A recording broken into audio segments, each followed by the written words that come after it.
Hi, hello, welcome to my channel or welcome back. And if you're new here, I'm Laetitia. I'm a French illustrator, small business owner and background artist. I now live in Paris, but today in this video I'm gonna talk about my experience living in Japan with my now husband Nathan. And I spoke quite a bit about this on Instagram, but I also wanted to tell the whole story on YouTube as well. Okay, so we lived in Japan from April 2022 to May 2023, and this has been the most challenging and also the best experience of my life. And if you want to specifically move to Japan or move abroad in general, this video might help or inspire you. Or maybe you're just curious and you want to know the whole story. So either way, enjoy the video. First of all, we need to go back to the beginning of this adventure, which was in 2019, when we actually decided we wanted to stay in Japan. We visited the country twice before, for 1 month in 2018 and another month in 2019. And we just couldn't wait to go back, but this time for a longer stay. And so we applied for a working holiday visa, and of course you might have seen this coming from the date, but COVID got in the way. And so yeah, we had everything planned out. We got our visa, our plane tickets for June 2020, but obviously that got cancelled. So after that we had to wait 2 whole years before being able to actually move there. And yeah, it was a lot of struggles during that time, but also a lot of beautiful experiences. At the beginning of 2021, after waiting for Japan to reopen and realize it wasn't going to happen anytime soon, we made the decision to pack our bags and leave Paris until we could fly to Tokyo. And it was a scary decision, especially when you know how difficult it is to find an apartment in a big city. But I really wanted to do something instead of just waiting and not being able to really move on with life or make any other big plans or decisions. So we decided to make the most of it and start our journey all over France. And so during this year we lived in 4 different cities, including Colmar, Saint-Malo and La Ciotat in the south of France. And I wasn't making any videos at the time, but I have a lot of photos and I'm gonna share a few on screen right now. And looking back, it was an amazing experience, but it was also a really difficult year. We didn't know we would have to wait that long, honestly, and it was just false hope and disappointment all the time. But in the end, we just didn't want to give up on this dream, so we just tried and enjoyed our time in these beautiful places, and we truly made beautiful memories. But then, after renewing our visa for the 3rd time, we were finally able to fly to Japan in April of 2022. And the universe decided to throw one last big scare at the airport, because our visas almost got denied at custom in France, and they had to call the Japanese embassy to sort it out. In the end it was okay, but at that point we were actually considering choosing another country at random, like another country in Europe, because it was just too much after just trying so hard to move to Japan, so yeah. But anyway, we did board the plane, and just like that, after 15 hours, we were in Japan.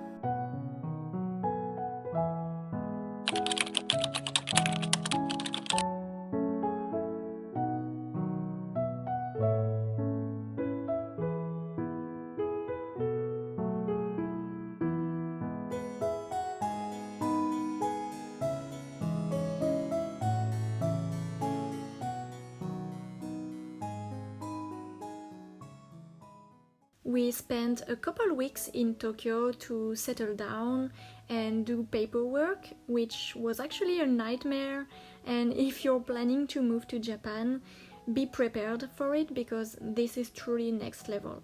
But once everything was settled, we decided to spend a month in Sapporo because we never visited Hokkaido and it was just in time to see the cherry blossoms, which was really lovely. And I really recommend going to northern Japan, especially during spring. Now, I haven't mentioned work yet. We are both working in the animation industry and like me as a freelance as well in illustration, of course. And Nathan really wanted to work in a Japanese studio, which was not my case. I hate the work culture in Japan.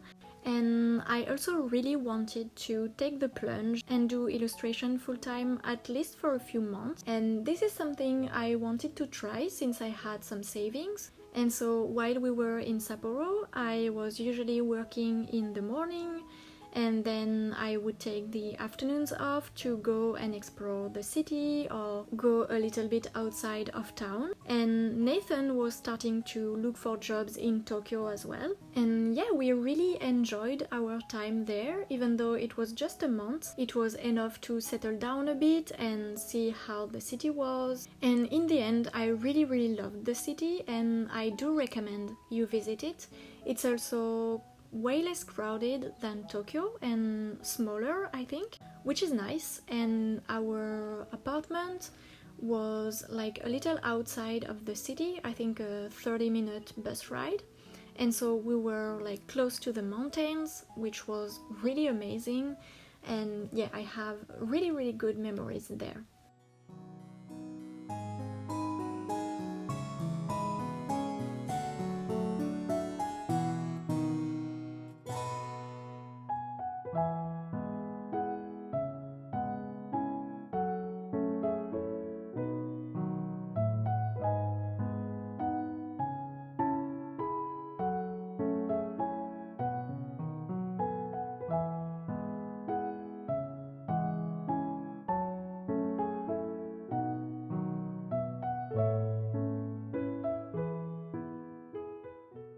And after this month, we managed to find an apartment in Tokyo. We booked it through Fontana, which is a foreigner estate agency, and it makes the whole process way easier than trying to find a place on the Japanese market. So we also actually took a gamble on an apartment we found like a few days before leaving Sapporo, and we booked it straight away without even visiting it, because it was super cheap compared to the other places and in a very quiet neighborhood. Now, at the time it was easier to find something because tourists were still not allowed to go to Japan, and we actually shouldn't have been able to go with a working holiday visa yet. Only students were allowed to go at that time, but we managed to go as well because we had a sponsor.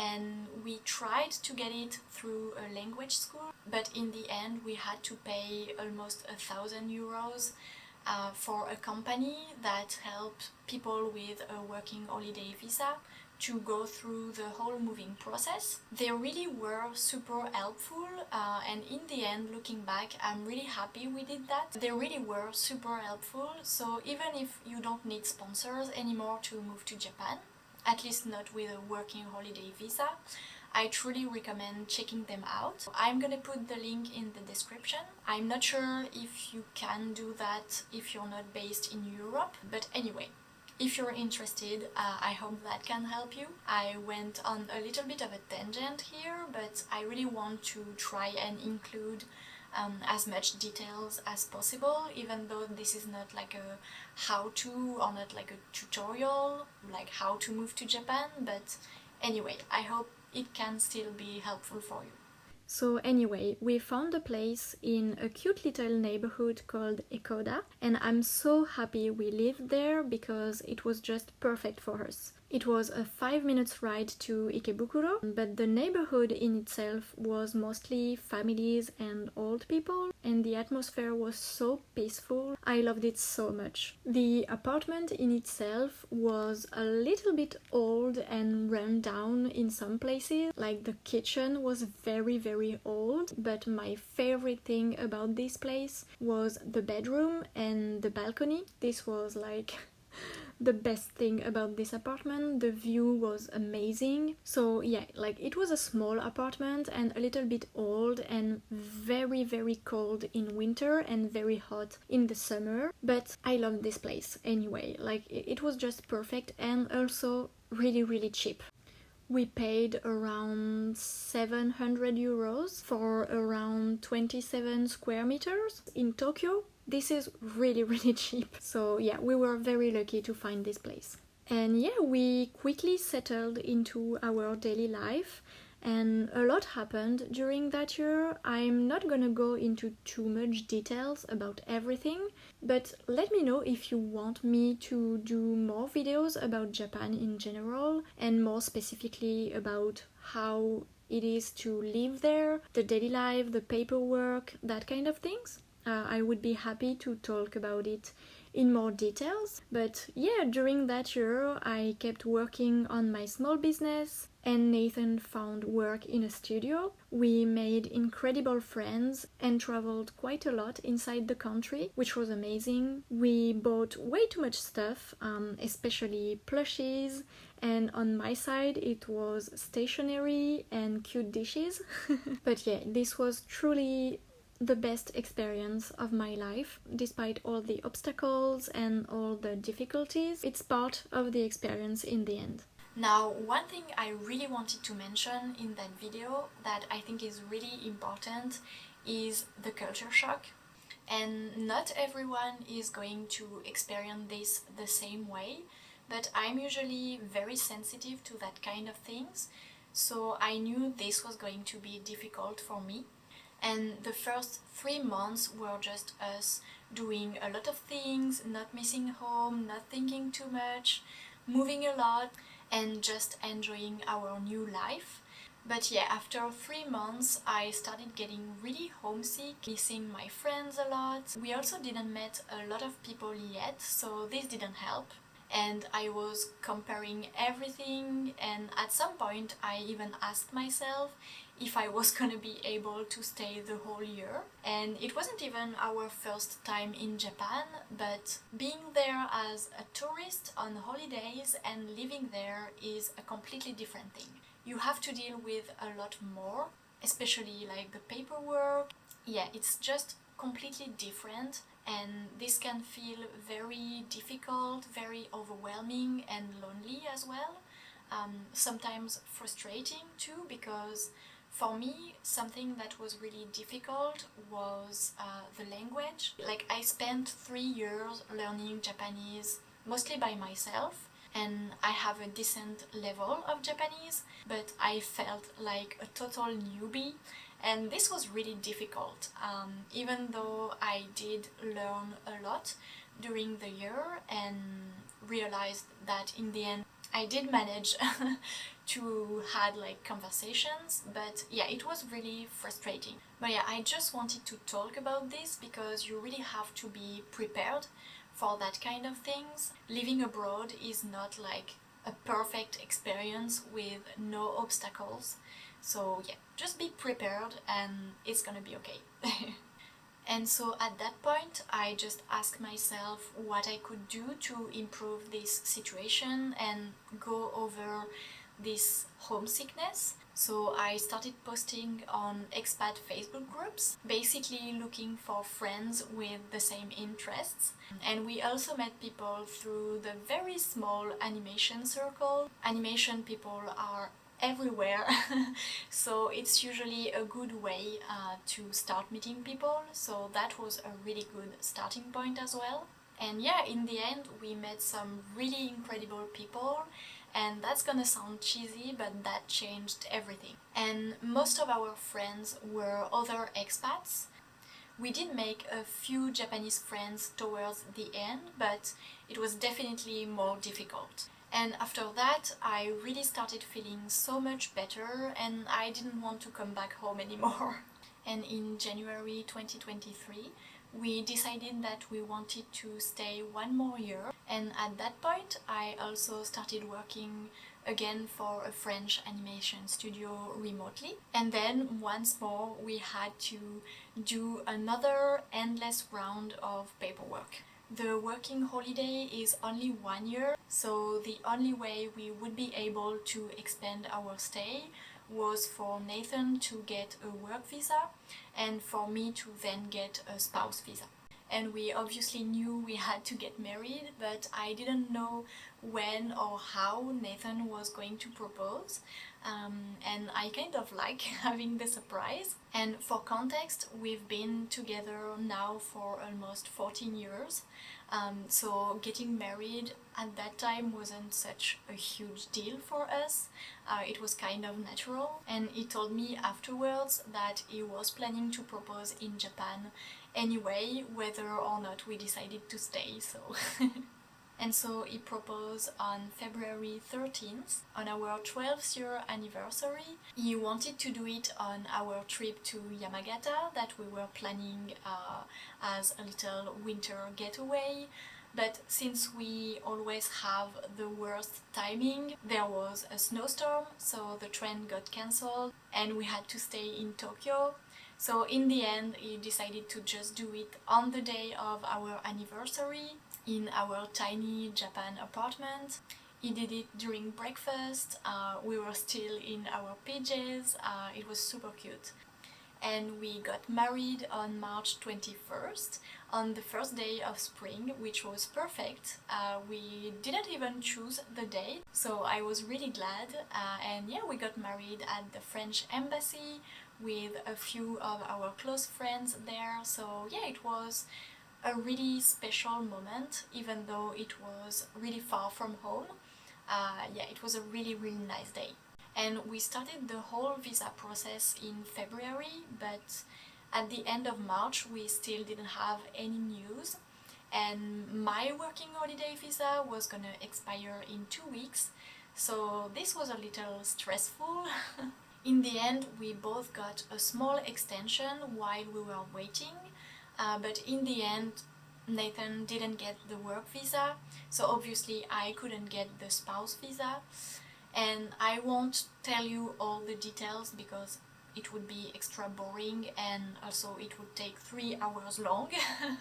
But yeah, it was really crushing news for us because we didn't really expect this. We did everything right, we didn't make any mistakes, and it was actually Nathan's studio who did the process at the beginning. So we were thinking if something is wrong, they're gonna tell us, and everything just got mixed up and it got really complicated. But yeah, it was still rejected and there's nothing we could really do about it, so that was that.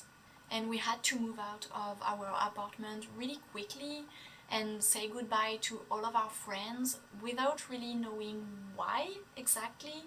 And we were told that if we wanted a chance to get a visa, we had to go back to France, do even more paperwork, and then come back to Japan hoping that our visa would get accepted. And at that point, we were done.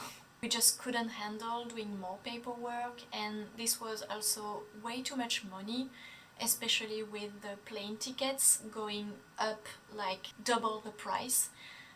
So for us it wasn't worth it and we just decided to give up this time. And in the end we had our dream, we had a wonderful year there, and yeah, we just had to say goodbye even though we were not 100% ready.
And now for my final point, I wanted to talk about something I struggled a lot when coming back home in France, which is something not a lot of people are talking about. People are like focusing on the moving abroad experience and living there, like the before and the like during, but not the after. And this is something I was really not prepared for at all. And yeah, this is the reverse culture shock, which seems obvious, but it's not. And the fact that we had to go so quickly and we were not entirely ready didn't help. I remember feeling like an alien when I took the subway for the first time in Paris again. This was so weird, like everything smelled different and everything was the same but also completely different. This was really weird. And I only took 2 days of work to like make the journey from Tokyo to Paris, and then I just came back to work because I needed the money, honestly.